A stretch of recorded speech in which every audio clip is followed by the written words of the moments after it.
வீட்டில் நம்ம குங்கும சிமிழ் வச்சுருப்போம். வீட்டில் கம்பல்சரி குங்குமம் இருக்கணும். வீட்டுக்கு வர சுமங்கலிங்களுக்கு குங்குமம் தரணும், நம்மளும் குங்குமம் வச்சுக்கணும். குங்குமத்தை எப்படி வச்சுக்கணும் அப்படின்னா, குங்குமத்தை குங்கும சிமிழில் வைக்கணும். அந்த குங்கும சிமிழ் ஒன்று வெள்ளியால் இருக்கணும், பித்தளையால் இருக்கணும், அப்படி இல்லைன்னா மரத்தால் ஆனதாக இருக்கணும். இந்த பிளாஸ்டிக்லலாம் வச்சு குங்குமம் வைக்கக்கூடாது. அந்த குங்குமத்தில் நம்ம என்ன மெயினாக உள்ளே வைக்கணும் அப்படின்னா, உங்கள்கிட்ட வெள்ளி நாணயமோ இல்லை தங்க நாணயமோ இருந்தால் அந்த குங்குமச்சி மேலே போட்டு வைங்க.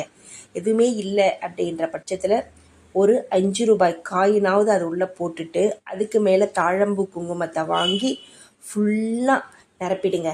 அதுக்கு மேலே ஒரு துளசி இலையை வச்சுட்டு நீங்கள் சாமி ரூமில் அந்த குங்குமச்சிமிழை வச்சுட்டு டெய்லி குளிச்சுட்டு வந்த பிறகு சாமியாண்ட ப்ரே பண்ணிவிட்டு அந்த குங்குமத்தை வச்சுக்கோங்க.